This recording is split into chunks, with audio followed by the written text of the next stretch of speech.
जब इन्होंने पूरे पाकिस्तान में झूठा नैरेटिव फैला लिया और इसमें नामी गिरामी साफी शामिल थे, हमने अब उनको फ़ोन किया। हमने कहा भाई आपने लिखा था 22 अरब रुपए मिल गए इनको, तो 2 महीना हो गया, हमें तो 1 रुपया नहीं मिला और हमने तो 22 अरब मांगे भी नहीं थे। हमने तो कहा था कि लैब के लिए अगर गवर्नमेंट हमें सपोर्ट करती है तो हम पूरे सिंध भर में खून के टेस्ट फ्री कर देंगे।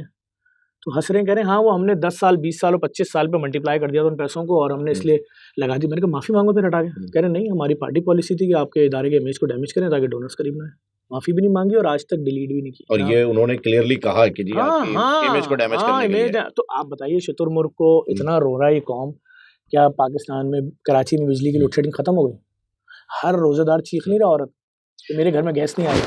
मैटर सिर्फ जो है जहन में जो गंदगी भरी हुई है, जो गंदगी है, देखें लिसानी तासुबात, फ़िरक़ावारियत, मुल्क में इतने मसाइल हैं जिसकी कोई इंतहा ही नहीं है। लेकिन जब आप कहते हैं मैं नैरेटिव्स के खिलाफ खड़ा हूँगा, मैं इन टैबूज़ के खिलाफ खड़ा हूँगा, मैं लोगों को एक करूँगा, मैं आने वाले किसी मुसीबत मैं क्यों पूछूँ, मुझे पाबंद कर रहे हैं, नहीं फलां भी तो ऐसा करता है, फलां भी तो ऐसा करता है। आप भी सिर्फ एक मसलक के लिए काम करें, एक ज़बान बोलने वालों के लिए काम करें। कितनी बड़ी बड़ी कैंपेनें चली मेरे खिलाफ सैलाब में, ये कराची का पैसा सिंध भेज रहा है, कराची से पैसा लेके सिंध। अरे भाई सिंधी तो है कराची, नहीं ये इसी का हिस्सा है ना। चावल फला मसलक का, ये दाल फला मसलक की, ये कोविड में कैसा गेम चला था, मैंने कैसे जलील किया। मैंने चावल का दाना रखा हाथ में दाल का, मैंने कहा चावल अपना मसलक बताना, दाल अपनी जबान बताना। मैंने कहा मुझे ये लाइन मत दो, आप कर रहे हो इस लाइन पे काम, आप करते रहिए, मैंने आपको रोका तो नहीं है, मैं तो आपको नहीं रोक रहा। हम तो ईदी साहब की लाइन पे चल रहे हैं, डॉक्टर अदीबुल हसन की लाइन पे चल रहे हैं। इनके दरवाजे पे जो आया, इन्होंने जिस मुसीबत को देखा उसकी मदद की।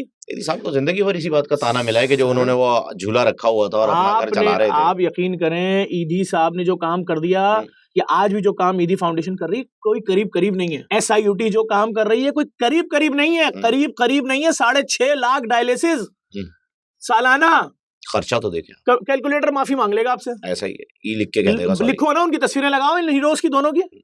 मैंने तो एक प्रोग्राम में बोला भाई अगर इजाजत मिल जाए गवर्नमेंट की तरफ से, नोट के ऊपर लगाओ इन दोनों की तस्वीरें साइड पे कायदे आजम के, एक इस कोने पे एक इस कोने पे, बीच में कायदे आजम। बर्दाश्त करो, काम कर रहे हैं अच्छा, तुम्हारा नैरेटिव नहीं लेंगे ये दोनों भी कि जी हम तो फला जबान वाले की मदद करेंगे, हम फला मसलक वाले करेंगे। और ना ईदी साहब के खिलाफ भी काफी कैंपेन चली, मजहबी भी चली, सियासी भी चली, काफी कैंपेन चली, लेकिन नहीं लिया। अच्छा, 2 इस वक्त तासुर दिए जा रहे हैं सोशल मीडिया पे। एक वो जो तफरी में ले रहा है इस चीज को और धड़ाधड़ मीम बन रहे हैं, और एक वो है जो कि ये कह रहा है कि जी आपको सोचना चाहिए गरीबों का, आप गरीबों की बात करते हैं और गरीब के घर में खाने के पैसे नहीं है, आटा नहीं है, दाल चावल नहीं है, 1.5 लाख रुपए का आप शुतुरमुर्ग खिला रहे हैं। फिर ये तो झूठ है ना।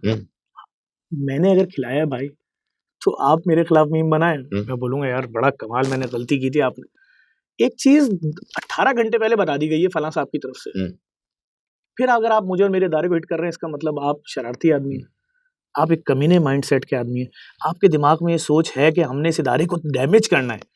और फिर जब हम आपकी आईडी पे जाकर क्लिक करते हैं तो ओहो आप तो एक डेंजर पूरी सिस्टम के हिस्सा हो भाई।